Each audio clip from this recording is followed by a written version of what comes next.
Strange Shadows, a Clark Ashton Smith podcast. I'm going to put you fellows off on the first world of the first planetary system we come to. The icy deliberation of Captain Volmar's tones was more terrible than any show of anger would have been. His eyes were chill and sharp as the sapphire lights in snow, and there was a fanatic rigour in the tightening of his lips after the curtly spoken words. The three mutineers looked sullenly at each other and at the captain, but said nothing. The levelled automatics of Volmar and the three other members of the Spaceflyer's crew made all appeal or argument seem absurd. They knew there could be no relenting on the part of that thin, austere mariner of the interstellar gulfs, who had dreamt of circumnavigating space and thus becoming the Magellan of the constellations. Hello friends, and welcome to the corner of the internet reserved for all things Clark Ashton Smithian. Well, is weird fiction at least, because that's what we're doing here on Strange Shadows. We're working through Smith's weird fiction in chronological order. And the voice you heard at the start was Shelley Cruz of Graveheart Designs, reading the opening of today's story, Marooned in Andromeda. I'm one of your hosts, Rob Poynton. And I'm the other one, Tim Mendes. Yeah, this is a little bit of a change of pace, isn't it, in terms of Clark Ashton Smith's fiction? Yes, especially after last time, the last story, which was very baroque. Yes. We're full into science fiction now, aren't we? Yeah, and more so, I'd say even more of a sort of pulp feel to it. This is one of the most pulp feeling of Smith's stuff to me. Yes. It's very action orientated. There's not a lot of long, flowery descriptions and things like that. It's sort of quite snappy, which is unusual. Yeah, and I think this is Clark's attempt. Well, it's something we will obviously talk about later on. This attempt to break into the science fiction market, or as it was called at the time, scientifiction, because science fiction as a term wasn't really around then. I'm not sure when that came in. I'm wondering, does anyone out there know when was science fiction coined as a term?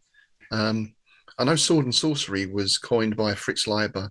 Yes. I think in the late 30s, possibly, in Weird Tales. I'm not sure of the exact date. But when was science fiction invented?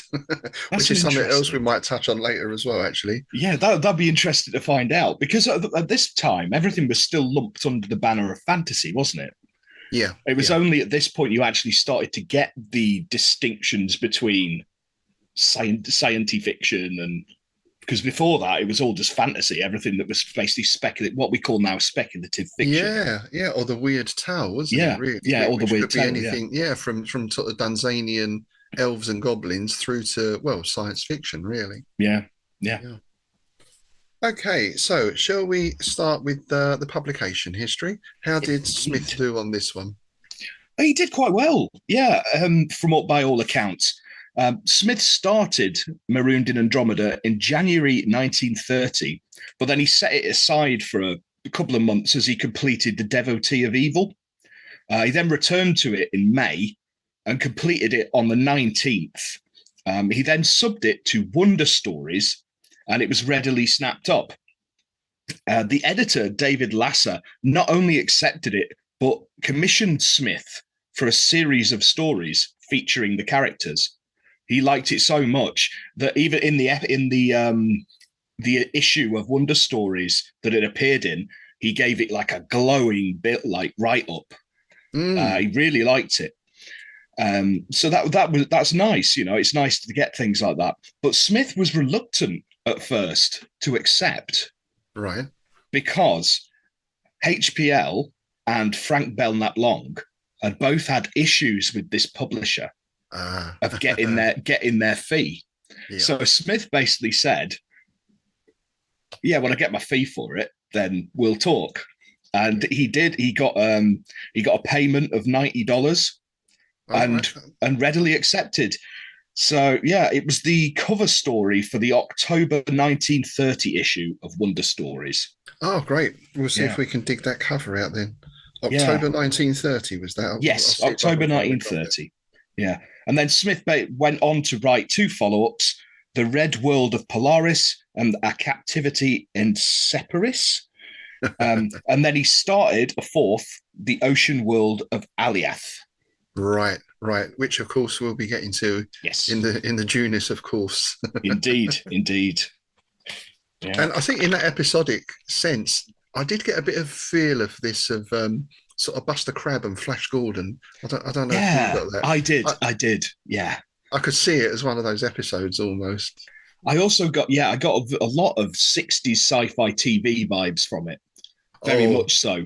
Well, I think in a couple of places that we'll mention as we go through, there's what I'd say was almost a direct copy or plagiarism, but we'll mention those as we go through. Yeah, because I mean, it reminded me of those old William Hartnell Doctor Who's, because a lot of them, they had no control over the TARDIS at this point, so they'd land on a planet, they'd go out, they'd wander about, there'd be weird plants, usually made of fungus, that'd try and eat them. Yeah. Then some monster would appear and go rah. They'd run about a bit. They'd get captured. They'd escape, and then they'd zoom off in the TARDIS. So it was kind of like, I wonder if the writers of '60s Doctor Who had ever read any Clark Ashton Smith. Yes, there would seem to be a direct link, or maybe I mean I've not read a lot of other science fiction from this time, with one or two exceptions. But I imagine quite a lot of it was of this nature. Yes. Quite episodic and not what we'd call hard sci-fi. But I think, well, as you said, pulp. Everything was pulp, whether it was Western or detective or horror. It was pulp, wasn't it? Really? Yeah, I mean that's it. I mean, that's what people clamoured for at this point, wasn't it? Just pulse-pounding adventures. Yeah, you know, the sort of thing you read on the way to work on the bus or something, wasn't it? Yeah. Which is the sort of thing that I try and write, because it's the sort of thing that I grew up reading and that I really enjoy. So I think it's a really good example of that sort of not hard sci-fi, if you know what I mean. Yes. Yeah.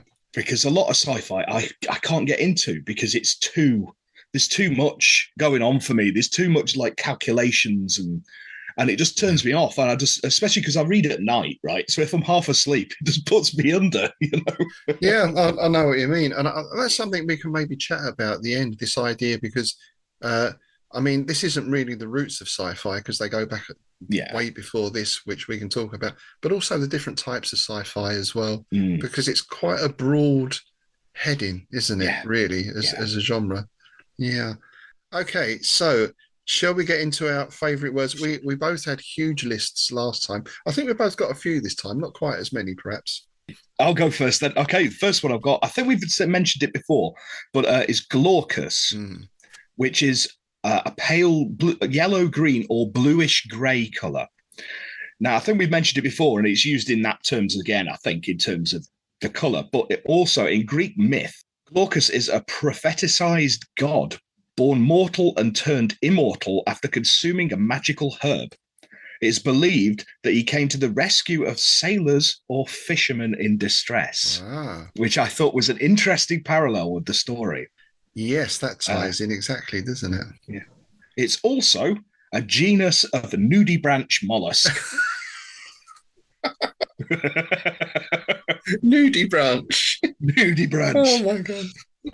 I love nudibranches. They're basically like horned sea slugs, and they've got they're those really brightly coloured things that look like aliens. They're great. But yeah, the name nudibranch. That just sounds like something out of one of those. The Kenneth. We're back to Kenneth Williams. We are, yes. Rambling. As she lay upon the nudibranch. Yes. Yeah. With her gloss up in her hand.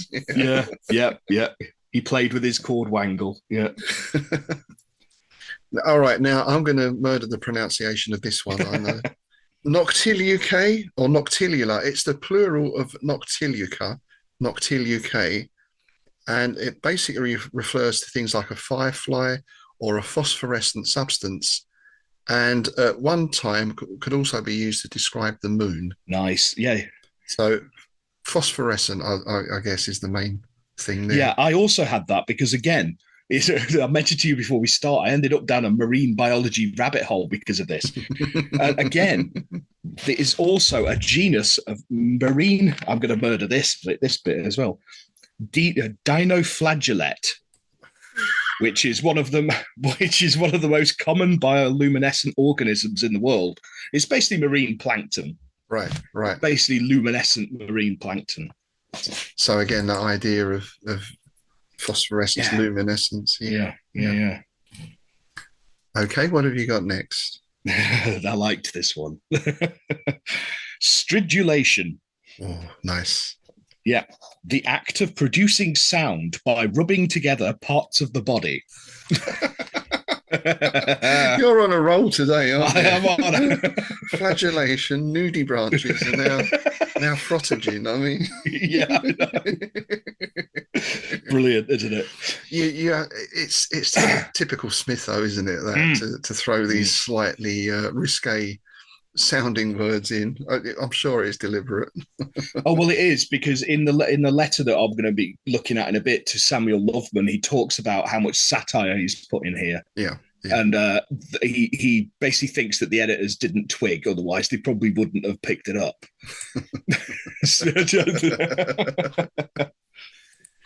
All right, and my final word is integument, which I wasn't familiar with, and that simply means the tough outer layer, particularly of an animal or a plant. Nice. So the hide, the shell, that kind of thing. Awesome. Yeah, and my final one was permanganate, which relates to permanganate of potash. And I remember it dimly from school chemistry lessons, but it's in relation to a colour, and I couldn't remember what colour it was. But it's basically a salt that is reddish purple. Oh, right.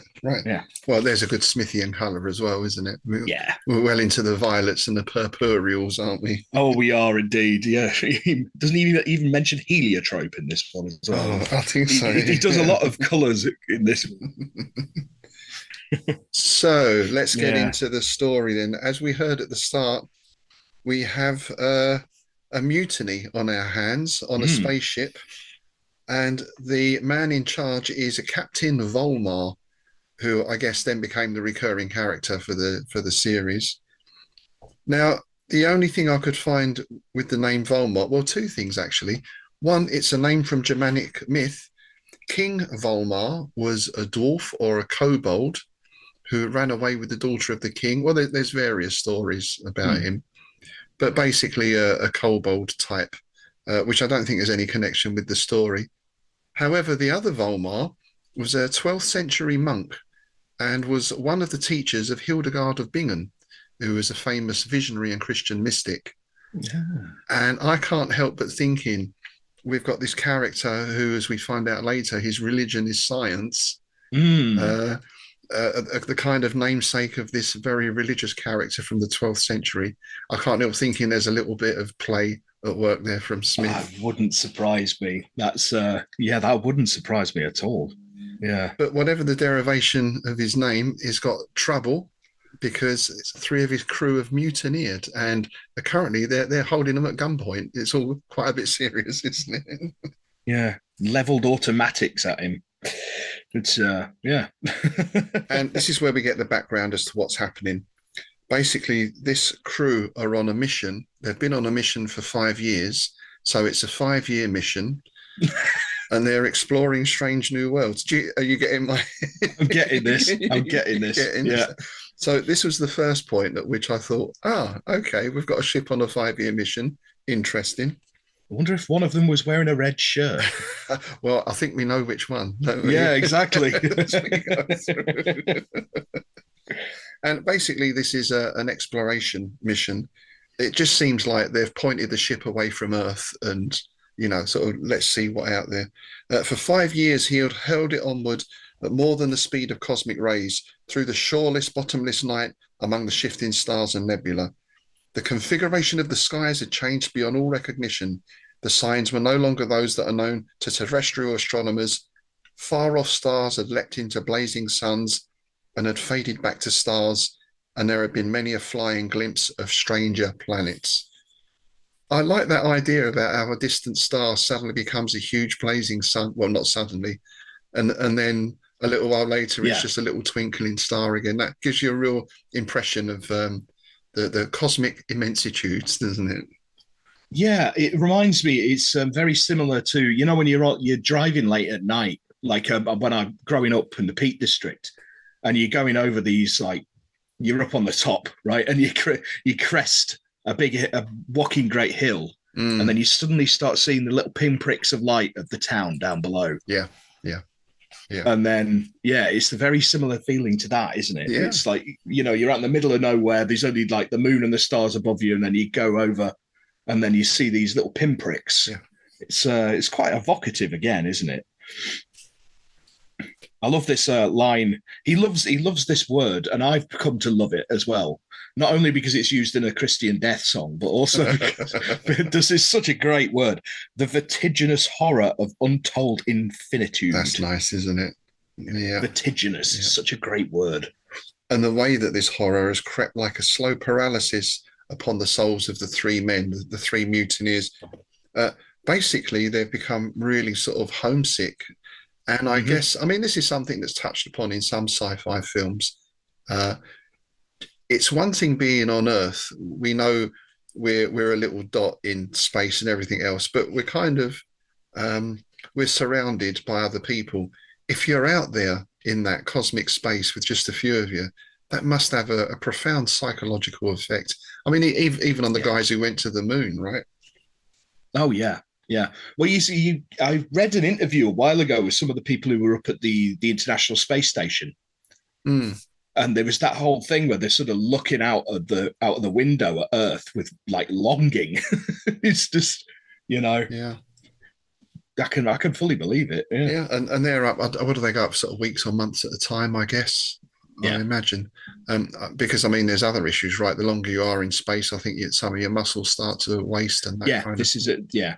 Yeah, they're up. I can't remember, but it's not as long as you'd probably think. It is a couple of months or something like that. Right. Yeah. And even then, when they come back, all their muscle tone has gone to jelly. Yeah. Yeah. And so that's basically what's happened to the three mutineers. I kept tripping on that. Yeah. They've gone a bit. Hang on a minute. And they've gone a bit sort of space mad, and they've decided to try and take over the ship, but their plans have gone awry, and there's been a bit of a tussle, and now they're being held at gunpoint. And we get the names of these three: Albert Adams, Chester Denning, and James Roverton. Again, I can't find anything in particular with reference to those names. They sound very chap. They're very chap names, aren't they? They're sort of what you'd expect from 1930s astronauts, aren't they? Yeah. Yeah, they sound like a bunch of, upstanding chaps who just lost their heads a little bit. It reminds me of a lot of the sea epics, Rime of the Ancient Mariner and things like that. It's that cabin fever, isn't it? It's exactly the same. It's just in space. Yeah. Well, that's that connection, isn't it, between really a lot of sci-fi is naval, isn't it? If people are on ships. Yeah. Going these vast distances. I think that wasn't Star Trek sort of described as wagon trail in space was one early sort of pitch for it, I think. Yeah. Well, this is quite like Mutiny on the Bounty kind of thing, isn't it? Yes. Yes. Yeah. Something I picked up on here because I was thinking about this, and I spotted down here that the expedition. It's called the Alan Farquhar Expedition, and which is a great name again, isn't it? And I wondered about it, so I did a little digging, and all I could find of anybody like well known was a Captain Alan Farquhar, who was a captain on the BB line who traded around Mauritius.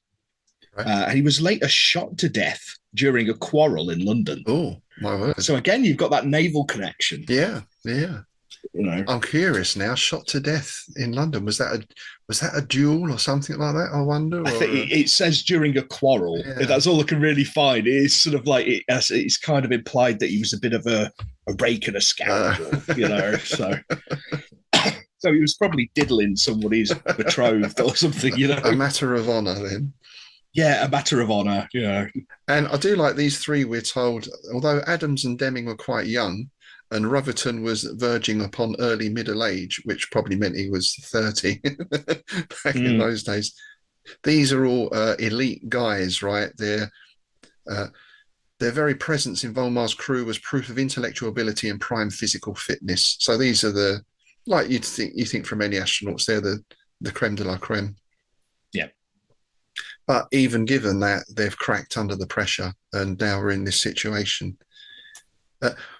Now we get this description of Volmar, and this is where we get this religious aspect in the science that I sort of alluded to earlier. Mm-hmm. Volmar and the three who remained faithful to him were all of the same breed, men of religious, well-nigh inhuman devotion to an idea, scientists to whom nothing mattered apart from science, who were capable of martyrizing themselves and others if by so doing they could prove a theory or make a discovery. And now we get my second little trigger point. And in Volmar himself, there was a spirit of mad adventure, a desire to tread where no man had been before. Now, come on. 5-year mission where no man had been before. Roddenberry has got to have read this. Yeah, he's got to, hasn't he? He's got to. Does anyone have any insight on this out there? Any listeners? Are you well up on your Trek history? Because I do know a few Trekkies. I'll put it out. I'm going to put that out there and see if anybody knows, because this is uncanny, isn't it? That's almost word for word, isn't it? Yeah, yeah. What I love about this as well, it's like you find it's another one of those themes that run through most of Smith's work, especially the more science-based. It's that monomania. Yes, yeah. It's that obsession. It's obsessive people doing obsessive things and getting themselves in trouble. It's well, it is. Again, it runs through Lovecraft as well, doesn't it? It's, because like he says, this is to the point of martyrdom. This is like a religious fanatic in that sense. The science is the new religion, isn't it? Yeah. And Volmar is quite well. The mutineers are described. They were more human. So yes, I liked that. Almost like his obsession has taken him beyond being human, and in a way, he's been quite inhuman here, because Volmar's plan is to drop him on a planet without anything and leave him there. This is the old Marooned thing that pirates used to do, right? Yes, yeah. If they wanted to get rid of the captain or someone, you were just left on an island somewhere, and and you were left with a pistol with one shot. Yeah. That was it, you know. So again, very much that naval theme. Yeah, I got that here. It just reminded me of all those piratical adventure stories. Another thing, the chill voice of Volmar went on, "I shall put you off without..." You could read it in a pirate accent. I shall put you off without weapons, provisions, or oxygen tanks. And it's not even like they're going to test the atmosphere first. No, I liked that. The chances are that the atmosphere, if there is any, will prove unfit for human respiration. Why doesn't he just chuck them out the airlock if that's what he's going to do? I know. Jasper's now going to truss you up. It's like it seems he's got into realms of like cruel and unusual punishment here, isn't he? He seems a bit of a bastard, if you ask me. Well, you wonder. We've got the mutineers are suffering from space fever, but is it actually Volmar who's suffering? Again, he is a bit Captain Bligh, isn't he? It's all a bit, So they get trussed up and they're put in this chamber. They're left in total darkness. They're given a little bit of food and drink every now and again. They don't really know how much time has passed. They've got no way of measuring it. Another thing with this, I thought, for Smith, we get quite a lot of names in a short space of time. We get no description of any of them other than the sort of mention of age. And Roverton would gallantly try to crack a jest every now and again. There's very little personality comes across with any of these people. Yeah. Yeah, and it's like with Alton Jasper, who's the one who trussed them up like a bunch of turkeys. He's a well-known astronomer who was first mate of the Flyer, and that's basically all you get. But again, that was quite common at the time, wasn't it? It was almost like people were described by their position, wasn't it? So the captain, you kind of know what the captain is like because he's a captain. The first mate is going to be a whatever. The deckhand is going to be a whatever. Yeah, again, it's archetypes, isn't it? It's the same with a lot of these writers. It's like Arthur Machen. I don't, the best you get is he was a studious chap. Yeah, in tweed. In tweed, yeah. So instantly, don't you? You can see the little walrus moustache and the pipe. I just had a thought actually. I now have a vision of Volmar in a head-to-toe tweed spacesuit. What do you think? Tweed in space. Oh, tweed in space. There's an anthology. There is an just anthology. Putting that out there. Oh, mate. Might have to do tweed in space. Oh, that'd be amazing. Bunch of chaps conquering the known galaxies. Yes, excellent. So, one day they get the voice of Volmar addressing them through the speaking tube, and we learn we are now approaching Delta Andromeda, the voice announced. It has a planetary system, for 2 worlds have already been sighted. We shall make a landing and put you off on the nearest one in about 2 hours. So we're in the star system Andromeda. And of course, I thought we'd have a little look at Andromeda. I'm sure everyone is familiar with the Greek myth. But Andromeda was the daughter of King Cepheus and his wife Cassiopeia, who were the rulers of Ethiopia.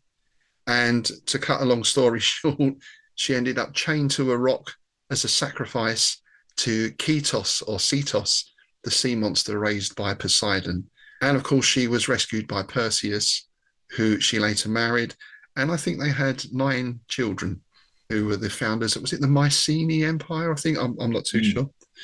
Nice. I'm just going to go back down. I'm going to go quickly back down my marine rabbit hole. You mentioned Cassiopeia. That's a type of jellyfish. Ah, right. The upside down jellyfish is called Cassiopeia. Oh, I didn't know that. I didn't know that. And I should imagine there's a bit of phosphorescence going on there as well. There is indeed. Yes. So the constellation Andromeda is also known as the chained lady or chained woman. And of course, that's not just in Greek myth. We've also got Babylonian, Chinese, and Hindu versions of the constellation as well. And interesting enough, the Hindu story about the constellation also relates to a lady called Andromeda who was chained to a rock. So there's an interesting parallel. Nice. That is interesting. And just to give us a sense of scale and where we are, the constellation of Andromeda is reckoned to be about 1.5 million light years away. So, bit of a distance. Yeah, it's not like popping down the corner shop, is it? And that's what I like with these pulp sci-fi things is there's no notion of how they get there. Yeah, because that's what completely, if I'm honest, bores me to tears. Yeah, it's like and the calculating the thrust and the thing like that. And if you're into that sort of thing, fine. It's just not my cup of tea. You know what I mean? I'd rather them just get to it. In a sense, that is realistic, isn't it? Because if you're writing a story and he jumped in his car and he drove to Leeds. The car was petrol combustion engine, and how that worked was you put the petrol in and it makes a spark, right? It's not explained, is it? So yeah. I think to some extent I can forgive that because this is what we're in and that's what's happening. And why would you explain that? Yeah, no, I fully agree. Like I say, I mean, if you're into all that, if you're into the calculative side of it and all that, and into calculus and astrophysics, and it was great. It's just it's horses for courses, isn't it? It's just I have no idea about any of that stuff, so I wouldn't know if it was right or not. We don't even really know how the internet works. This is all a big mystery to us. It's voodoo, I'm telling you. It is. It's voodoo. So there we go. We end up at this planet. The flyer lands. A manhole opens with a harsh metallic screech. There came a gust of acrid air and a waft of indescribable smells that were unlike anything on Earth. And basically, they're pushed out. I love this line here. Again, Volmar being a right arsehole. Yeah. Out with you and make it quick. I've no more time to waste on rubbish. I know, that's really it's harsh, isn't it? It is harsh. And that's it. The ship takes off and they're left. And that takes us into the second chapter. So they do find out very quickly that the air is breathable, Yeah. which is a bonus, I guess. Otherwise, it'd be quite a short story. Yeah. A bit bleak, wouldn't it? Yeah. Yeah. I'm starting to like Roverton actually because I am. yeah, Yeah. Marooned, said Roverton with a short laugh. Well, there's one safe bet. We're the first mutineers who have ever been put off in Andromeda. He seems to be, making the most of it, isn't it? Optimist. Yeah, all the way through it, he has these quips, doesn't he? He does remind me of a chap in tweed. I hear him with an English accent. He's got that very British, understated humour, and that sort of understatement. It's torrential rain, so it was a bit wet. It's very much that, isn't it? I love this here. The air hasn't killed us yet, so evidently it contains a proportion of hydrogen and oxygen, not too dissimilar to that of the atmosphere. And with such air, there's a good chance of finding plant life or even animal life of types that will afford edible substances. So he's like chipper, He's a glass half full kind of chap. And so we get this description of the world. We've got faint and vaporous skies with a few stars glowing dully in their depths. Some of the stars were momentarily obscured and then disclosed, as if there was some movement or change in the occluding medium. Everywhere there was a sense of abysmal and immeasurable distance, and the mutineers were conscious of an odd, terrific vertigo, as if the horizontal spaces on all sides might draw them in like some unfathomable gulf. It's not a Smith story unless we have a gulf in there. No, especially an unfathomable one. And I do like the way, because again, this is something that Smith does very well, we get the sense of the alienness of the place. Yeah. It's not that quarry in China clay quarry in Dorset. Yeah. Even the rocks. There you go. Yeah. Where they filmed all the Star Trek. Yeah, we're not in California, are we? Even the dimensions feel alien and unsettling. And they decide to sit down and wait for the sun to rise, and they sit down on this dark, shaggy mass. And you kind of see this coming, don't you, this one? Because this is quite a trope. They think it's perhaps a big rock or something. And of course, as the sun comes up, the thing beneath them gets up. And they're actually sitting on the back of some creature, which is nice. Yeah. And again, Roverton's off on, "This is luxury," exclaimed Roverton. "I'd like to take a nap." He's not bothered, is he? No. So we get this weird sort of luminosity, which almost seems to be like a sort of pre-dawn light before we get the actual sunrise. And again, this is where we get Smith and the colours. Yeah.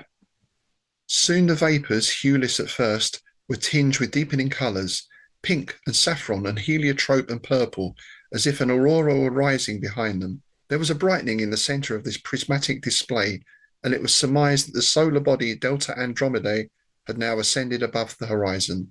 The air grew rapidly warmer. Was prismatic display, I've just noticed that, was that not a Dungeons and Dragons spell? That does ring a bell. I'm pretty sure in the old D&D there was a prismatic display or something similar. Again, any D&Ders out there, let us know. I'm going to look that up after. I know Smith wasn't actually put in the Appendix N list, Gygax's list for books that influence D&D, although his influence is definitely there. I think it was added into the later list. Yeah. But prismatic display, I don't know, that's just ringing a bell somewhere. Yeah, it's so strange. This whole luminescence thing is basically a pre-dawn, isn't it? Because after a while, the weird luminosity began to subside and ebbed along the soil as it had come. The re-established darkness, however, was not of long duration. Soon the landscape declared its outlines again, and this time the illumination came in a normal manner, like the twilight of a misty dawn. And this is where the boulder they're sitting on decides to stand up. Yes. And it sort of opens as if cloven through the centre, and looks like the interior of an animal's stomach. And there's a glutinous liquid welling from within, like saliva or digestive fluid. Yeah. These things, they're sort of like Venus flytraps, aren't they, as we see? Yes. Because we get this strange flying creature appears, which is more like an insect than a bird. And again, this is nice, right? This is your alien stuff again. It had 4 large pointed membranous wings, a fat grub-like body marked off into segments, a thin head with 2 black periscope-like attachments rising above it, a dozen long intricate antennae, and a greenish-yellow beak shaped like that of a parrot. The body and head were a loathsome verminous grey. I mean, there's a mixture of things, isn't it? Isn't it? It's a proper chimera, that. Yeah, that's good, like, isn't right, it? It's got the beak of a parrot. It's got the body of a grub. Yeah. Wings of a butterfly, a dragonfly. Actually, more of a dragonfly, I'd assume. Yeah, and a dozen intricate antennae. So again, he's not gone for an easy thing, like it's a bird just of a different colour or something. He's really put some effort in. It's a big one as well because it's as large as a Chinese teal, which are pretty big birds. Oh, right. So, yeah. Right. And this is where we get the fly trap thing, because it sits and starts sipping this fluid and, of course, crunch. That's captured within. The shaggy mass closes itself and no more birdie insect thing. And when they look around, they see there's other of these things all around them as well. That's the point, because they're near a stream, aren't they? The fact that you've got that sense of hopelessness under these chaps, because they don't even give it a second thought. They're just like, I'm going to drink it because if it kills me, then whatever, what other choice have I got? Yeah. We're dead anyway. Yeah. And as they're going along this stream or by the stream, we get Roverton almost treads on a black creature shaped like an enormous blind worm, basically a 3-foot long worm. And this is where, to me, we start getting a little bit of a throwback to the Abominations of Yondo. I thought it's very much that feel, isn't it? Yes. Yeah. And the next thing we get is this sound, right? This dull, muffled blows at an indeterminate distance in the fog. And when it stops, there was a sharp, shrill, multitudinous cheeping. And even Roverton seems a little bit sort of perturbed by this. Shall we go on? Roverton had lowered his voice cautiously. We're without weapons and hell knows what we'll get into. We may find intelligent beings, but there's no means of knowing beforehand whether or not they will prove hostile, which is a sensible outlook. Yeah, definitely. Yeah, before anyone could answer, the fog parted and revealed a singular spectacle. No more than 100 yards down the stream, a dozen pygmy-like beings, about 2 feet in height, were gathered around one of the purple masses. Yeah. And then we get to, they're only riding on giant lizards as well, some of them. Oh, I love that. These like fat lizards with an indefinite number of short legs, they're 20 feet long. Yeah. So they're these huge, long centipede lizard things being ridden by pygmies. I mean, that's great, isn't it? Yeah. They're like cyclops as well, aren't they? Yes. Yeah, but the creatures were both grotesque and terrible, with their squat toad-like heads and their puffed bodies mottled in sinister designs, with dull blues and rusty blacks and clayish yellows. Each of them had a single bulging eye that glowed with a ruddy phosphorescence in the middle of its face. Their ears, or what appeared to be such, drooped along their jowls in wrinkled folds and hung down like wattles. Nice. And the description of the pygmies, they're equally bizarre and hideous, with large heads, again, cyclop-eyed, but with 2 mouths. Yeah. And this sort of strange bone structure. Trunk. Yeah.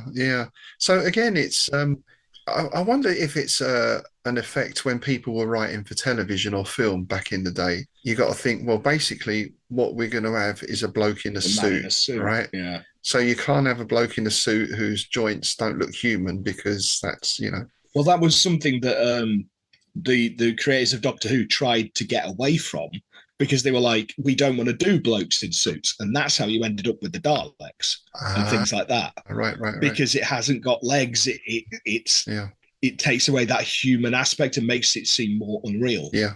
So because it's difficult otherwise, and even with the modern Star Treks, right? Your next gens and all that stuff. I caught one the other day, an episode the other day, and all your aliens are people in suits or with makeup. They're all basically 2 eyes, 2 ears, pretty much, Yeah. But these things are naked, hairless, but they are carrying weapons. And there we get our permanganate of potash colour of halberds and crescent-shaped knives with heavy knobs. I had to mention that. Of course you did. If you hadn't, I would have. Now, do you want to say what these pygmies say? Oh, cheers, mate. I'm going to give it a go. Oh, well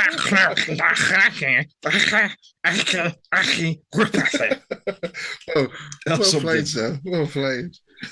something like that, anyway. So they basically get captured, caught by the pygmies, right? Yeah, and they're sort of cultivating weird slabs of a almost fungoid substance, aren't they? It's basically their food stuff. They're carving up big slabs of it. And I like the fact that these pygmies don't just throw them in a cage. They're like, no, right, you lot, get to work. Yeah. Put them to work carving up these big chunks of vegetable-y fungus matter. And having done that, they then get marched off at a pace for hours and hours. They're traveling across this vast, well, the plain was like a vast level of dried primordial ooze or the bed of some vanished ocean. So there's a little sense there that this is an old world, and that sense of there was something here before and now it isn't. Very much that typical Smith. Well, we get that later, don't we? Because we do get a ruin. Yes. Right towards the end. Yeah. So again, it's probably another one of these societies that was advanced that's fallen into decay and decline, and you know. And this is where they end up. We get into some hills, and this is where we end up getting to the well, I don't know if we can call it a city or such. Again, there's rows of cavern mouths with little steps, and dozens of these pygmies all gathered around the caves. Again, this is like a very sort of D&D sort of setup, isn't it? A very typical adventure. Yeah, I could see it as well as a good video game. It's like a lot of those space exploration, especially the first-person shooters. Basically, you're a Marine, you've accidentally got marooned on a planet, you've got your gun, and you've got to make your way from one end of the planet to the other. Yeah, blasting the crap out of weird monsters as you go. So, and this sort of fungus or fungoid substance that they've been harvesting, this is where this then starts to get ground up, made into a paste that gave off a pungent odor that was far from unpleasant. And in spite of certain highly repulsive memories, the three men became conscious that they were extremely hungry. So this is their food. And the pygmies start to eat it, and they motion to the men that they should eat it as well. Yeah, and it's supposed to resembled a mixture of sea fish with some nutritious root vegetable. And they even get given a drink. They get some booze as well. Look, it's yeah, they do. Yeah, a fermented beverage, yellow-green in colour. The taste was disagreeable and very acrid, but all fatigue disappeared after a few sips, and the mutineers were able to survey their situation with new hopefulness and courage. Have you ever been in a situation, and I know you have because I know we're the same in that, it's either a party and there's nothing left, or you just want a drink and you go around the house looking in all the cupboards and you find one of those bottles of wine or something, and you take the first sip and you go, oh, Jesus, but then after the third sip, you're feeling all right. Yeah, you're feeling all right. Yeah, it's what I like to call the back of the auntie's booze cabinet. It's like there's always a bottle of creme de bloody malt in there, yes. and some other stuff that looks like Windoline. Might even be Windoline. Could even be. Yeah, but you know, you're in that sort of state where you're just like, I just want to drink. There you go. Yeah. So this is all going very well for the moment, and they get to some sleep, but they're woken up by the sound of myriad cheeping and chatterings outside their cavern in the pale mistiness of dawn. And they look at it and it looks like there's some sort of meeting or discussion going on, and it's obviously about them. So the pygmies are having a get together to decide what to do with them, I suppose, is the idea. Yeah. I like Roverton's like, sounds like a caucus. And it's a caucus. Yeah. Well, the thing is, at the minute, I keep reading about like various caucuses in America, and there are all these like groups of far right people. It's like the Freedom Caucus and the this caucus and that caucus, and they basically get together and bicker a lot. So that's what I've got from that, you know. The People's Judean Front. Yes, exactly. Splitters. Yeah. And I did like this from Deming. We get a little bit from Deming here. They give me the creeps, said Deming. We don't know whether they're going to eat us or elect us for their tribal deities. That's a very colonial thought, isn't it? It is, but again, very typical of this type of adventure. You either end up in the plot or on the throne, you know. Yeah, these guys are definitely in space tweed. Absolutely, absolutely. And they get given another drink here, a black beverage, but this is like a narcotic because they start to feel as though they were drugged. I don't like this, murmured Roverton. This isn't cricket at all. Yeah. And this is where they get taken to another place. There's a foothold narrowed to a yard-wide path, besides which the waters rush with sullen vehemence in a series of torrential rapids teethed with yellow foam. And they go around this and they end up in front of another large cavern mouth with huge cliffs behind it. And we get a sense that there's something unpleasant waiting in the cave for them. Something lurking. Yeah. And that takes us into chapter 4. It's interesting because he has actually put cliffhangers in this. So I wondered if he was thinking about serialization when he wrote it, because this would work to the serialization format, you know, the same way as like Shadow over Innsmouth does and Reanimator, Herbert West. It's got those ready-made cliffhangers in it. Yes. So if you were to chop, because I suppose it's quite a long one, isn't it? It's a novelette. So, I mean, maybe if he'd sold it to Weird Tales, Farnsworth Wright would have chopped it in two, or probably, yeah, because that did happen with other stories, didn't it? Some of the longer stories with Wright. Yeah, it happened. It happened with quite a lot of Lovecraft stuff. Yeah. So they're sort of pushed into this cavern. They've got the lizard creatures sort of behind them, pushing them on forward. And we start going down, down, down. The draft of dank mephitic air grew stronger. The smell of stagnant, sunless waters lying at some unfathomable depth mingled in the men's nostrils with a nauseating reek as of bat-haunted catacombs or foul animal dens. Nice. So they're descending down and end up in this vast chamber with a queer phosphorescence in it. And there's a great pool in it. So again, this kind of puts you in mind of the festival and things like that, doesn't it? Underground lakes. Yes, very much so. Yeah. Underground phosphorescent lakes. Nothing ever good is going to happen. No.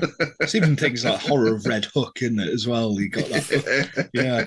Underground reservoirs, lakes, any body of water that's underground, there's going to be something lurking in it, isn't there?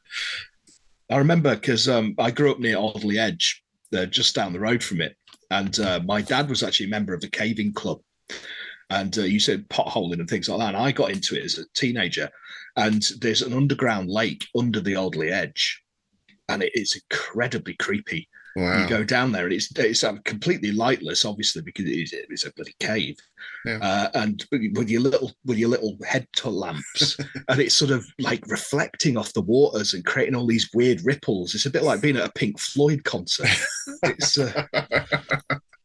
that combines two of my dislikes: being close spaces and deep water. Right? Yeah. Yeah. Oh, yeah. You wouldn't like it, mate. No, don't bother. I could only ever watch Descent once. I could never watch that film again. Oh, it was a good film. Yeah. It was. And this is where we get what did you think from this description? Because something obviously comes out of the water, and we get told it's a vast head dripping with loathsome luminescence upreared from the waters. The thing was 7 or 8 feet wide. It was hideously round and formless, and seemed to consist of mainly of gaping mouths and glaring eyes, all strewn together in a mad chaos of malignancy and horror. Now, Tekalili is a Shoggoth, isn't it? Yeah, yeah. Absolutely. I like the mouths are fangless and elastically distensible. Oh, we missed that one. Elastically distensible. That's a nice phrase. That's a good one. Yeah. So whether this thing is the tribe's god or something, whatever, it looks like they're being sacrificed to it, or they're going to be fed to it. I think this must be some sort of religious thing, because yes, you hear shrill voices rose in a rhythmically wavering chant. So there's some sort of ritual attached to it. Yes. Yeah. Yeah, you get the impression. Well, even Roverton says, doesn't he, this thing is their god. Yeah. Probably they're going to sacrifice us to it. Yeah. And and it's described as a ceremony. So, yeah. And we get this word here that was interesting. I was just going to bring that up. Yeah. So the ceremony performed by the pygmies came to an end. Their genuflections and chanting ceased. All turned their eyes in a simultaneous, unwinking stare on the mutineers. The four who were mounted upon the lizard creature gave vent in unison to a single word of command. I'll try this one, shall I? As you did so well on the last one. Go on. Patrasi. Nice. Yeah, well done. Bravo. Yeah, we'll give you that. That's the closest I can get. Now, is that the name of it? Is that the name of the god or creature, or is it just a... Yeah, again, it's not... There's nothing turned up on that doesn't seem similar to anything else. Yeah, is that a command? Is it its name? Yeah, we don't know. And they get pushed forward, basically. They totter and slip on the narrowing verge and toppled simultaneously into space. I love this. And I like that Roverton, in his fall, clutched automatically at the nearest of the pygmies, caught the creature by its trunk and bore it along as he hurtled through come the in, air. you. If I'm going, you're coming with me. Remind me of that scene at the beginning of Lethal Weapon where Riggs handcuffs himself to that guy. He's like, "You want to jump? Let's jump." Let's jump. Yeah. No, get him off me. He's a nutter. And we sort of get a lot of this from Roverton's point of view because he's nearest to the monster. Mm-hmm. And this is nice. I did like this bit where we get the malignant bulging eyes are all bent upon him and its foremost mouth, I like that, foremost mouth, opened more widely and slavered with an execrable slime. Nice. Now it loomed athwart him and he could feel the unutterable corruption of its breath. So what does he do? He pushes the pygmy towards him. Oh, it's brilliant. So there's a little tip. Should any of you find yourself confronted by a Shoggoth, it's that whole the photographers in the jungle, isn't it? They hear a tiger or a lion outside the thing. One of them starts putting his trainers on. So what are you doing? You can't outrun the lion. I don't have to outrun the lion, mate. Yeah. So the pygmy gets eaten, and that seems to appease the creature. And this gives them a bit of a chance to escape, right? They sort of swim or splash their way past it and find a sort of low aperture at the back. Yeah, they get dragged along by a current after a while, don't they? It's so it's obviously a river leading out. Yeah, which is, again, is that great Indiana Jones type pulp thing, isn't it? Yeah. Yeah, you could quite easily see this having the score by John Barry, couldn't you? Yeah. You know, that kind of thing going on, you know. And they're being carried by this current for quite some time, and they don't know if they're going up or they're down. They could be plunging into the bowels of the earth. Fortunately, eventually, at some point, they see a light ahead, which gets larger and larger. The current slackens, and they end up in a broad pool, above which the arching of the lofty cavern dome was now discernible, and there's a cave mouth beyond that. So they've escaped, in effect. But this has taken their toll on them. They'll sort of, with sodden limbs, they swam towards the cavern mouth and floated through its black arch into the silver dazzle of a great lake. And then things go, it's like, it's one of those out of the frying pan into the fire moments, isn't it? Because they come out and they're knackered, but they have a bit of water and they're starting to recover a bit. And then I love this. Turning their heads in the water, the three men saw an incredible sight. The thing that shadowed them was a mammoth bird-like creature with ribbed and leathern wings that were at least 50 feet from tip to tip. It suggested that prehistoric flying monster, the pterodactyl, and it also suggested a pelican, for beneath its 7-foot beak there hung a prodigious pouch. Wow. And that's where they're ending up. Yes, that's where we're going next. 50 feet, that's a big bird, right? That is a big bird. So yeah, they get scooped up. Adams gets it first. Then Deming is seized, and then Roverton was retrieved and drawn out by the questing beak. And they're sort of carried off in this pelican-like pouch. So it's quite nasty. There were eel-like things that squirmed beneath them, and they breathed a medley of suffocating stenches. That's not pleasant, is it? You're trapped in a bird's beak with a bunch of squeaky things. Ooh, and fishy breath. Yeah. Ooh, nice. Yeah. And I did like this. This is Smith Wright. Again, another little example of Smith Wright humour here. Roverton was the first to speak. Of all the ineffable predicaments, even a fiction writer wouldn't dare to imagine this. I suppose the creature has a nest somewhere and is carrying us home to provide food for its young or its mate. It's like, what a ridiculous situation we're in. Even a fiction writer wouldn't make this up. It's a nice little kind of fourth wall sort of thing, isn't it? Yeah, he loves putting little lines like that in his stories, doesn't he? These little, it was too fantastic even for the usual weird fiction writers, But we never find out because the bird, on the way to wherever it's going, gets attacked by something. And obviously, they don't know what's going on. You can almost picture this. They're tumbling around the inside of this pouch, and there's all this noise and kerfuffle going on outside. And suddenly, with one last hoarse, diabolic shriek, it appeared to collapse and lay still, except for an occasional shuddering. So the bird is dying, and as it dies, of course, its beak opens, and they're able to crawl out, and then they can see what attacked the bird. Yeah, I'd just like to put out here, though, it's just popped into my head.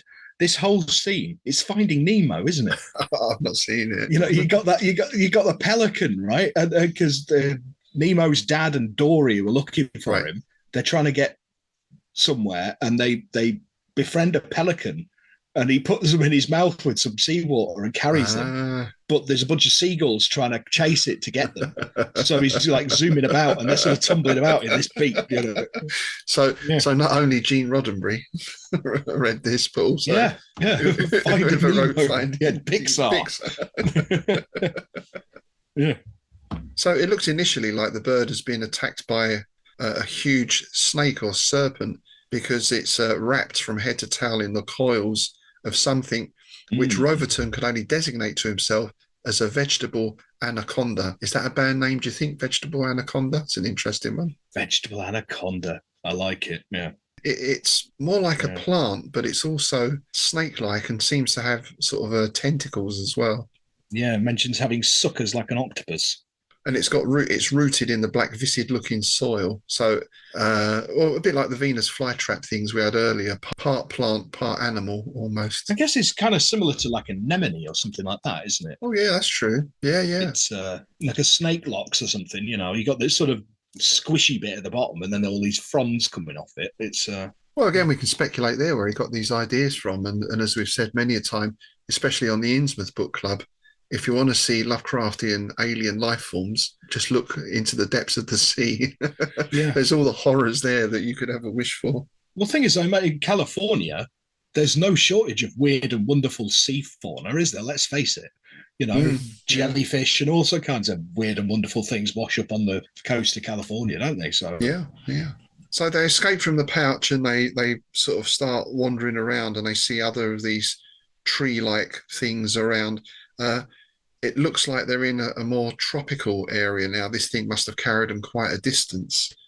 And of course, as they get going and as they get walking, well, it's Adams this time. Adams ventured to take a step forward.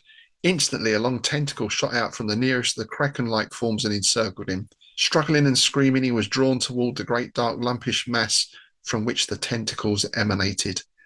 There was an open cup-like mouth of vermilion, fully a yard wide, and in the centre of this mass, and before his companions could even move, Adam was thrust into the mouth, which forthwith closed upon him like the mouth of a Titan sack. And we think that's the one who was wearing the red shirt, right? Red shirt, yeah. Well, he doesn't actually say anything either, does he? So he's definitely the red shirt. He doesn't even get Because you got Groverton and Deeming of doing like a commentary on it, and Adams, I don't think he says a single thing, does he? Except just go, at the end. And this was quite a gruesome touch as well. So these things also come for Rovington and Deming. They fall to the ground and they're struggling and everything else. Then from this mass of tentacles, the body of Adams was ejected to fall beside Roverton and Deming. Obviously, human flesh had not agreed with the digestion of the Andromedan plant monster. The mass continued to heave and palpitate, and its myriad arms waved through the air as if in agony. So maybe it was just Adams, or maybe it's just humans in general that are poisonous to these things. Yeah, well, I've got a nice bit about that. in a letter to Samuel Loveman. So we'll get into that at the end of the story because he talks about that. And I think it's a nice touch. So that gets us into chapter 6. They've escaped from the jungle. They're feeling very weak and dizzy. Mm-hmm. Yep. And this is where we get into the ruins, right? Well, this is like a dried up ocean as well. So this is almost like you've got like these ruins, which would have been a city surrounded by water. And the water's dried up and all the vegetation there, because initially because they've gone through this jungle, and it's all killer carnivorous plants. But they get to this bit and there's all these other plants there and they think, oh, great, we're going to get eaten. Yeah. But they're all dead. It's petrified. Yeah. We get this comment again. Now for some Andromedan archaeology, Roverton commented, pointing to the ruins. Not to mention some more botany, added Deming. Yeah. So we've got ruins and ophidian branches. Yeah, it's evident that trees had long been dead. So yeah, this sense of decay and old civilizations again. And strange ruins, dead plant monsters, immense buildings that bore the marks of some awful cataclysm, queer windows close to the ground. And so again, it's that notion we see a lot in these stories where the architecture is obviously not designed for humans. Yeah. It's difficult to kind of work out quite what the physical characteristics would have been of the creatures that made these. We get sort of a little bit of history as well, don't they? Because they find these monoliths with carvings on them, bas reliefs. It's very Lovecraftian, this, isn't it? This bit. Yeah. The bas reliefs depicted beings of a curious type, with long, thin trunks terminating at each end in a multitude of many jointed limbs. Again, very alien. Yeah, and you got the thing about the heads of the creatures and what appeared to be such were at the nether extremity of the trunks and had two mouths that were set above a double row of eyes. They're not that dissimilar to like the great race of Yith, are they?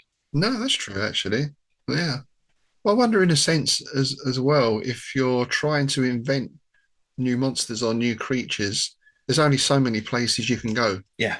So at some point, you know, I mean, both him and Lovecraft generally avoid obvious things like werewolves or ogres or that kind of thing. So you got to think, right, well, I'm going to have something with a tentacle and four eyes and this kind of stuff. Yet, even in doing that, there's a similarity between those creatures. Yeah. Lovecraft and his rugose cones. He liked the word rugose, didn't he? It's one of the ones that doesn't get as everyone talks about gibbous moons and cyclopean architecture, but rugose is another one. There is somewhere someone did an analysis of how often certain words are used in Lovecraft. Ah, nice. That's we'll have to dig that up. I wonder if someone might have done the same for Smith as well. So that's it, really. I mean, I suppose the good news for them is nothing appears and nothing happens here. Everything's long dead. So they can actually sit down and get a bit of rest for a while, which takes us into the last chapter.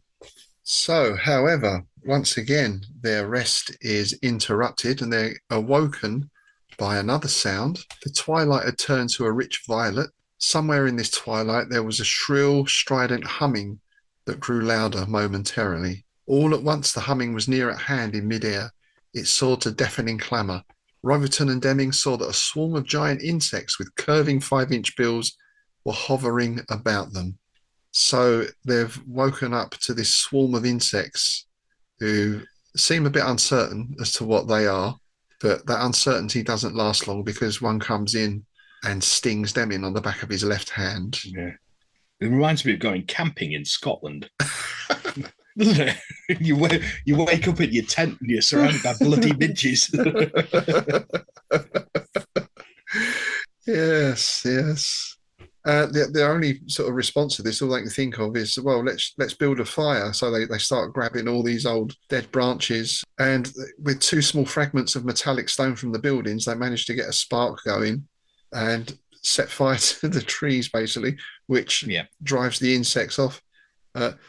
Then there we have their stridulation soon diminished and sank away into the distance. Lovely word. And now we get the denouement. Those brutes would have finished us if they had been nervy enough to attack in force, Deming observed. Roverton piled more fuel on the fire in case the swarm should return. Christ, what a world, he ejaculated. I wish Volmar were here, confound him. Yeah. Of course. and speak his name, he shall appear. What happens next? Yeah. As he spoke, there was a far-off droning in the crepuscular sky. For a moment, the men thought that the insect swarm was coming back to assail them again. Then the droning deepened to a great roar. The roar was somehow familiar, though neither could determine at first the memory which it tended to evoke. Then, where stars were beginning to pierce the vague heavens, they saw the indistinct bulk that descended towards them. My God, it's the space flyer. Yeah, he's back. He's back just in the nick of time. Now, you might think that Volmar had flown away and he'd had a little chance to think about it. He'd, got over his earlier temper and thought, perhaps I was a bit rough on those guys. Nothing like that at all, is it? No, Nothing like that. No. It's like, I'm seriously, I'd have been tempted to tell him and go do one, Oh, seriously, it's like he comes back and he's like, I'm glad I found you. I've been flying around this damn planet all day, hoping there was one chance in a trillion of finding you again. If you come back with me, we'll let bygones be bygones. I'm short-handed now, and I'm going to give up the trip and start back for the solar system. We began to develop engine trouble not long after we put you off, and 2 of the men were electrocuted by a short circuit before the trouble was remedied. Their bodies are floating somewhere in mid-ether now. Then Jasper fell ill, and I've been running the flyer single-handed for the past 24 hours. I'm sorry I was hasty with you. Piss off. Yeah, so basically he's back because he needs them. He's so short of crew. Yeah. He's running the ship single-handed and he can't do it. So he thought enough's enough. But he needs these now to get back home. And he's been flying all over the place looking for him, and he's seen all the things that they've seen, the ruins and pygmies and all the rest of it. It's a wonder that even 2 of you managed to survive. Come on, you can tell me your story when we're aboard the flyer. It's like very cheerful and chipper, isn't it? Yeah. And Rover to the Deming are kind of stuck between the devil and the deep blue sea, aren't they? It's like, well, you're not going to stay in here. I'd like to think that they got on and was like, right, we're just going to kill him in his sleep. smother him in his sleep, yeah. I reckon old Volmar had his door locked at night, didn't you? And he did, yeah. Probably had all the guns in his cabin, I reckon. Yeah, under his pillow. Yeah. And that's it, basically. They're back on board the ship. It takes off, soars into the daylight of Delta Andromeda. Then it rushed on through the sidereal gulfs till the great sun became a star and began to resume its wonted place in an ever-receding constellation. So they're on their way back home. Nice. I wonder who's going to write up that report when they get back. I got cheesed off with some of my chaps, so I put them off on this planet. One of them got eaten by a plant monster. I didn't know if there was any air on the planet or not. I just chucked them out. Yeah. I'm thing is though, I'm so looking forward to reading the sequels because I want to know if they do kill him. Yeah, and I don't know if the other characters return or not. I've no idea. If they do. So yeah, we're looking forward to that. That's going to be in volume 2, I imagine, isn't it? We've got a couple more in volume 1, then we're on to volume 2. Indeed. So there we are. It's as we said, it's a straight up science fiction story, though Smith as always manages to get his a portion of the weird in there. Oh yeah, there's plenty of weird in there. I wouldn't say it was straight sci-fi by any stretch of the imagination. Yeah. Well, in its setup it is, but in its execution it's quite different, isn't it? Because again, I'm thinking most of the stuff you'd see in this would be like dinosaurs or something, wouldn't it? Yeah. Right. Yeah. So, did you find anything written between Smith and Lovecraft about this? Because I've got a couple of bits between him and Derleth and between him and Loveman. Okay, there's not a huge amount, and again, here I'm working from Dawnwood Spire, Lonely Hill, which is the letters between Lovecraft and Smith. We get a few mentions. So this first one is Smith to Lovecraft, January the 27th, 1930. I am beginning Marooned in Andromeda, which will be a wild tale about some mutineers on a space flyer who were put off without weapons or provisions on an alien world. The idea will form an excellent peg for a lot of fantasy, horror, grotesquerie and satire. I have so many ideas for stories that I find it impossible to catch up with a tenth of them. So I think that the satire is something, well, all of those things come across in one respect or another, don't they? Oh, yeah. Yeah. Well, like I said earlier, I got it wrong. I meant it was actually the letter with Derleth where he mentions the the red shirt getting eaten by the plant monster. Ah, But yeah, there's this lovely bit here because it also gives a bit of an insight into what he sort of thinks about this kind of story anyway. So personally, I can see that I'm doomed to the writing of scientifiction, a genre in which I can work off a lot of satire, though poetic atmosphere is hardly possible.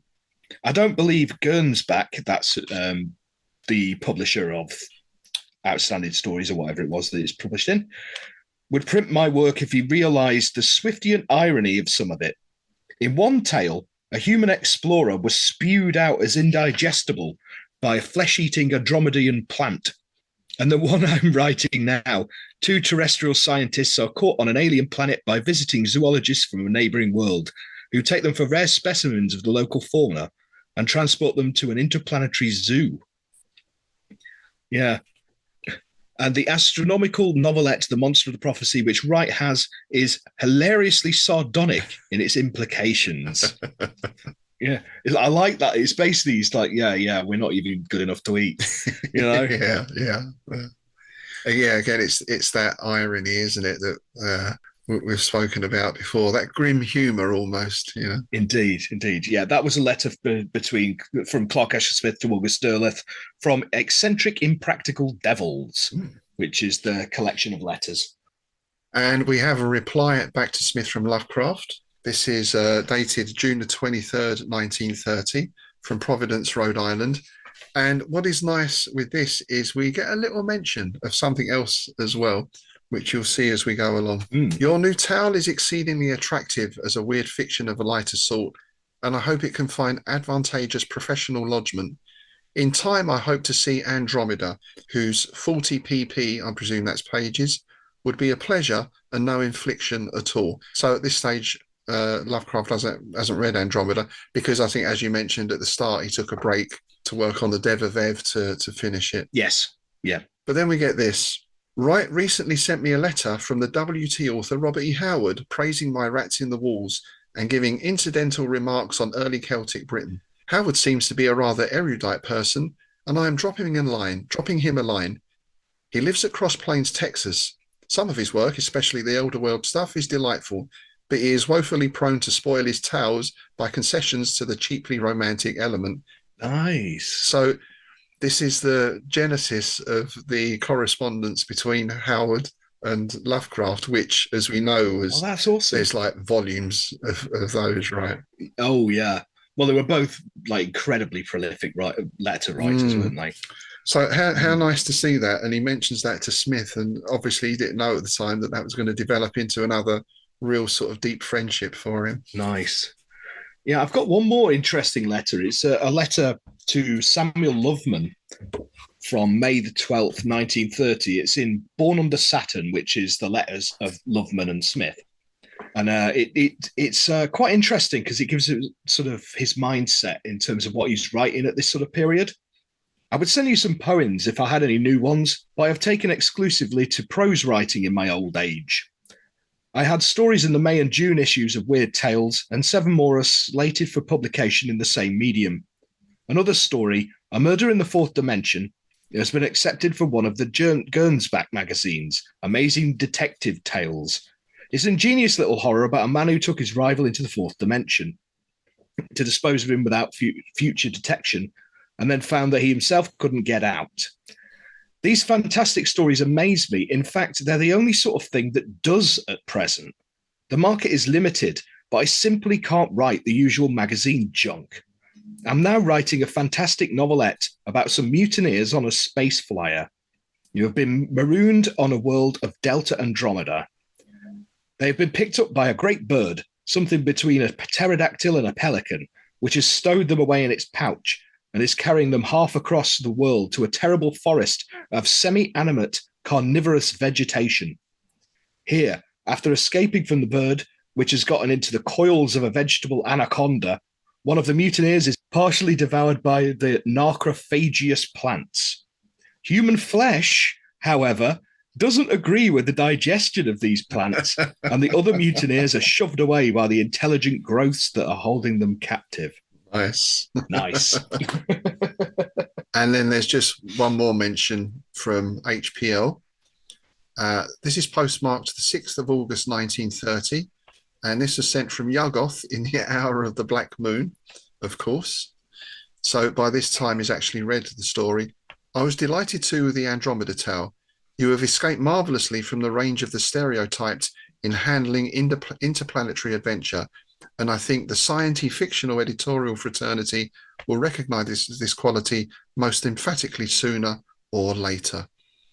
So again, it's backing that up.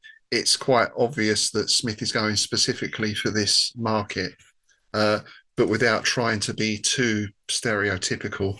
Yeah. And it is interesting because if we look at the Stephen Behrens book, Clark Ashton Smith, A Critical Guide to the Man and His Work, then we get this. Now, we know that the largest market for weird fiction at that time were the magazines Amazing Stories, Wonder Stories, and Astounding Stories. So obviously Smith, with an eye to his his period of pecuniary depletion, is trying to make some money from his writing here. So he's naturally going to go for the bigger markets. However, Smith viewed the demand for science and machinery as further evidence of the tyranny of realism in literature and the general trend from romanticism to materialism. He railed against the laboratory-minded donkeys who were so hell-bent on realism and scientific verisimilitude and advised them to stick to the Scientific American, in which they would find no superstitions other than those of current materialism.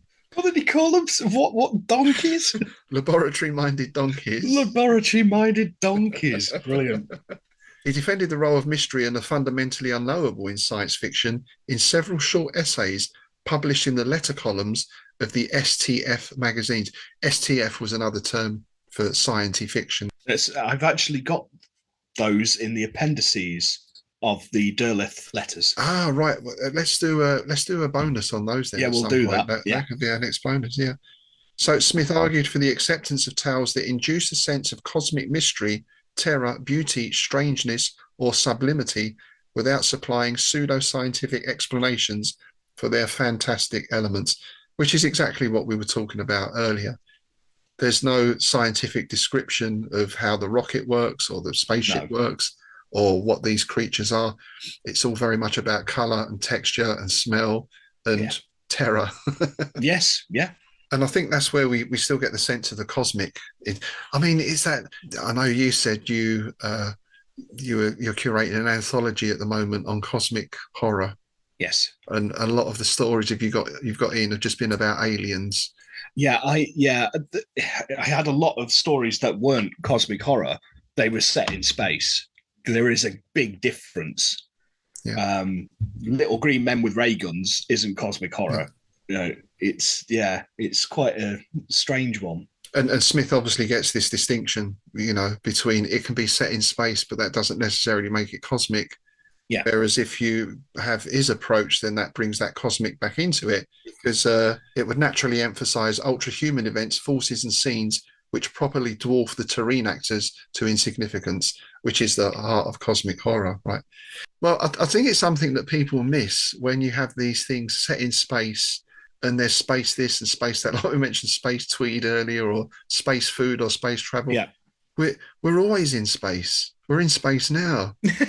Yes, that's true. It's a bit like the colonial thing again, isn't it? We're here in Britain, and then as soon as you leave the shores of Britain, there's this strange. No, it's the world. We're on the world. We're in space. We're part of the cosmos. The horror is in understanding our insignificance in the face of that vastness. Yeah. And I think Smith brings that. I mean, there is elements of that in there, and also the elements of like, of things that have gone before and things that are greater than us and the sum of the parts of everything. And you've got the classic tropes of the ruins and the Shoggoth and all this kind of thing, and strange gods and strange things that don't give two shits about us. We're not even worth eating. Yeah, that is a nice thing. And again, we get no explanation of any of those, Exactly. Kind of remind me of the Alien films in a way, where they find that vast thing. Yeah. And what is that? Is that the alien, or did the aliens destroy those things? Or I did see, what was the last film in the series called? Prometheus. Yeah, which I don't know if that was supposed to give explanations, but It was supposed to, but it was incredibly muddled. yeah. It was one of them films you needed like an appendices to come with it to explain what the bloody hell happened. Yeah, I can't remember coming away thinking, oh, right, oh, so that's what, which to me really sort of suggests that it's best to leave this stuff unexplained. Yeah, well, that was kind of my problem with Prometheus. I kind of thought, well, that didn't, it's kind of like, it just seemed a bit pointless because it didn't really do what it set out to do. Yeah, yeah. But I mean, it had some effective scenes and stuff, but I think as a whole, it was just a bit. Yeah. Leave it unexplained. Yeah, exactly. You're better off not knowing anyway. If you learnt nothing from weird stories, whether it's James or Lovecraft or anyone, is that you're better off not knowing. Yeah, it's the major trope in their work, isn't it? Put it back. Knowledge is dangerous. Put it back. Yeah. Don't read that book. It was like I read recently. It was in one of the science websites, and it was somewhere like, I think it was in like Siberia or so somewhere, but they found like these worms cryogenically frozen in the ice that were sort of like billions of years old, and they were thawing them out. I was like, don't thaw them out. God, have you seen no films at all? You never watched The Thing. Yeah, it's a bit like the Hadron Collider and all that stuff, isn't it, as well? Yeah. Exactly. You say, don't poke the bear. Just stop it. I'm still not totally unconvinced that they switched the Hadron Collider on and we're all in a parallel universe at the moment with the way things have been. That would explain a lot. Yeah, that's just my pet theory. On a complete aside, I was in the Lost Boys pizzeria the other day, and I saw the best toilet graffiti I've seen in years. Oh, go on. My bottle of shampoo is on its third Prime Minister. Oh, very good. Yes. Yes. Yeah. Yes, that's where we are. That's where we are. It was one of them. I wish I could find out who wrote that and buy him a drink. Genius. Bravo. Yeah. So let's just finish with a little look at science fiction in general, sort of, shall we? Or the sort of older science fiction.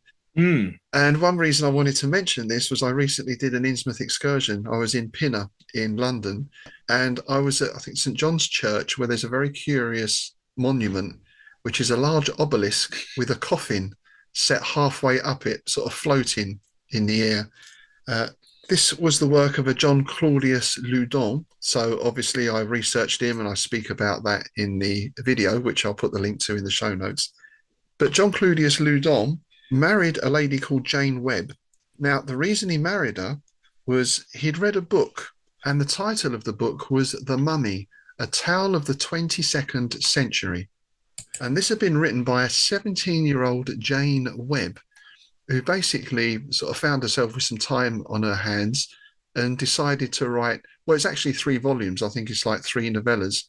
And it's the story of an ancient mummy called Cheops, who's revived in 2126 and travels around. And it's basically a description of England at that time. So we've got hot air balloons, there's automatons performing surgery, there's weather control, there's instant messaging. So a lot of very prescient stuff. Nice. And it wasn't something I'd ever heard of. I mean, this was published in 1827. So blimey. Not long after Frankenstein. Yeah, that's some steampunk, isn't it? Yeah. So the sort of roots of science fiction, I mean, I guess there's a debate as to what would be the earliest sci-fi. Certainly, I think in the 18th century, there was some of that type of fiction. But the fact that within that 10 years, you've got 2 women publishing these quite remarkable stories. Oh, yeah. Now, whether Frankenstein is sci-fi or not, there's a debate there, I know. Yeah, that's a whole lot of can of worms for a different podcast right there, isn't it? Sure. Yeah. But it just got me to thinking about, it's interesting how we said earlier, you've got these different strands of science fiction have developed. Yeah. You know, that sort of speculative fiction about what it's going to be like in the future. I guess you've got your pulp. Yeah. As we've just said, there's stuff like military sci-fi. Oh yeah. You know, with all your hardware. You know, and I've written a couple of those myself. My Assault Team 5. I've done 2 volumes so far. That's it's about a special forces unit who are sent out on various missions. Oh, nice. Sounds like it's got a bit of a sort of space Hulk vibe, Space Marines kind of thing. Yeah, kind of. Yeah, yeah. Well, one review described it as the Dirty Dozen in space, which I was quite pleased with. Nice! That's a great review. I hope you've put down the back. I will on the next one. Yeah, so we'll get around to releasing a third of those, maybe next year. And then I thought, as you said at the start, there's that, what would you call it? Science fiction. Yeah. It's speculative, but it's much more about the hard science. Basically what they call as hard science fiction. It's like when I go to conventions, you get a lot of people, like you find that they tend to be in societies and they're really into all this. And these are the guys who probably know their astrophysics and all the rest of it. And I just find it quite impenetrable for me. I mean, but it's the same I've said before with with fantasy genres. I can't get on with the things like the Silmarillion. I just can't get into it. Whereas a good old fashioned Conan or Kane or something like that, sword and sorcery, big sword, wallop something on the head with it. I love it. Yeah. I guess my brain is just wired for more pulp fiction, I guess. Yeah. Well, it's different strokes for different folks, isn't it? And different. Exactly, yeah. Different things. I do like. Funnily enough, I found this book the other day that I'd actually bought ages ago and forgotten about. It's E.M. Forster, and it's called The Machine Stops. It's it's a long short story, I suppose, or a novella, because it had been recommended from somewhere, and I never thought of E.M. Forster as a sci-fi writer. No. Because you think, was it Room with a View or whatever? Those Merchant Ivory films, basically, I always associate with him. But this was also covered on the HP Podcraft recently, or I think it's now called Strange Studies of Strange Fiction, and they devoted 2 episodes to it. And what an amazing story. It's set in the future. It's a little bit like our Corridors anthology, where everyone is living underground and everything is run by the machine. Nice. And it is so today. I mean, it's written in 1920s, but it is so today with social media and all these so-called friends that you have that you don't really talk to. It's the internet generation, basically, and how the machine controls every aspect of their lives. Really, really worth reading, or listen to the Strange Studies episode. Again, we'll put a link up to that in the notes below. Yeah, it actually reminds me of a short story that was turned into a video game in the early 90s. Mm-hmm. Yeah, it was written by Harlan Ellison. It's called I Have No Mouth and I Must Scream. Oh, that's a nice thing. And it's a beautifully demented story. It's about the last survivors of the human race that have been kept as pets by this demented AI that basically likes to inflict torture on them and puts them through into weird virtual realities and basically jump through hoops and just basically spends the entire length of the story just messing with them. Nice. And nice. It's really, really bleak. And it's really, really fun as well. It's definitely got a bit of a nod and a wink in there. But yeah, it sounds quite similar to that, I guess. Yeah. It's not an author. I've seen the name so much, Harlan Ellison. It's not an author maybe a short story or 2. Again, that's another one for the ever-growing list or pile of books in the corner to be read. Indeed. Yeah. Like this bloody stack behind me. That's all. Yeah, that's all to be read stuff over there. But fret not, dear listener, because that doesn't mean we're abandoning Smith. We've got another 4 volumes. Indeed, we do. Yeah, looking forward to it. Yeah, of our books to work through. So that's Marooned in Andromeda. Do let us know what you think. Do you prefer Smith sci-fi or Smith fantasy, or even sword and sorcery, some of those stories? Or do you think it's all just the same stuff, really? I mean, what does it matter as long as it's Smith? Yeah, because I mean, even though they are quite disparate in terms of genre, you can tell who's written it. Yeah. And it's like we've said before, even his more mundane stories, to use a term that isn't really fitting for Smith, but like his Auburn cycle stuff, which is in, his modern day, down the road from where he lived kind of thing. Even then, you can tell by the language he uses, the descriptions, the general baroqueness, if that's even a word, that it's Smith. You know, it's unmistakably Smith, isn't it? Yeah, it's almost like if you wrote a shopping list, I'd read it, you know. Yeah.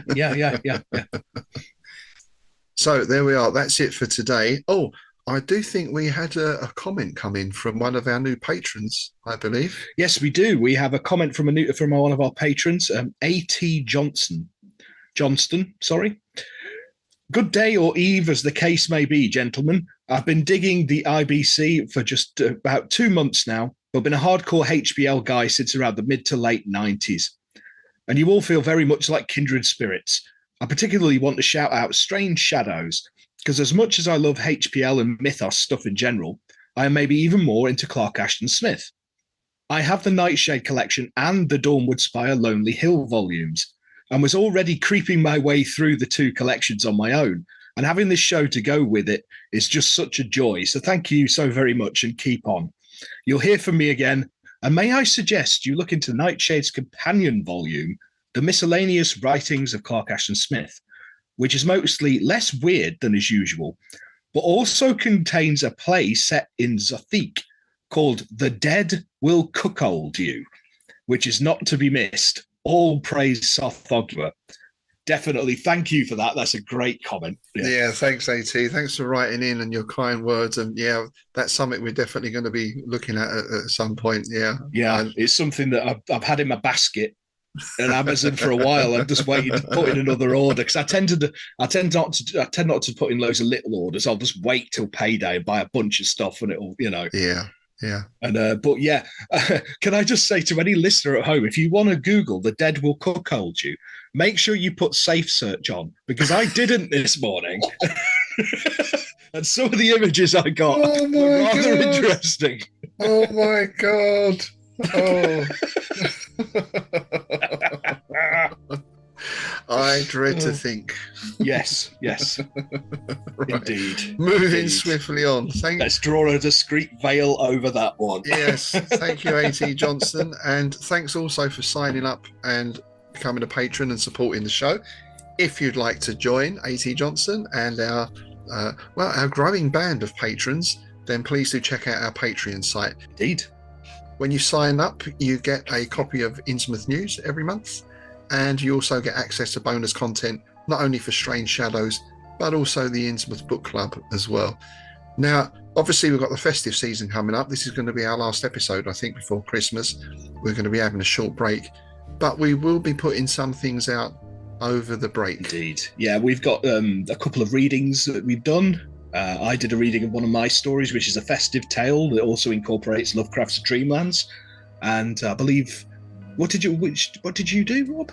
Yes, I've got a reading of The Crypts of Memory, which was the prose poem that Smith later expanded into The Planet of the Dead, which we covered last time. So, I've put that up on YouTube. We'll get that copy out. And we're also going to be looking at doing perhaps a couple of other readings, and we want to do something for our patrons as well. So sometime before Christmas, we're going to do a sort of Q&A with Tim and myself, and we're going to throw the floor open to our patrons. If you have any questions about anything, really, doesn't have to be Smith or Lovecraft. You can ask us pretty much anything. We'll do our best to answer. We're not very good at maths or geography. Yeah, no pop quizzes. And pronunciations, but yeah, we'll do our best. And for those on the higher tiers, we'll also send you the link out as well. So if you want to pop in and join us for a live chat, then you'll be very welcome to as well. So we'll get the details of that out in the next few days. Yeah, and then after that, when we come back, we'll be looking at Smith's story, The Root of Ampoi, which is another one of his stories set in Auburn. Yes, it is, I think. Yeah, another one of the Auburn cycle. Yeah. Mm. So we shall see you after Christmas. We hope you have a lovely break and a lovely holidays. And with that, it's goodbye from me, Rob Whiten. And it's goodbye from me, Tim Mendes.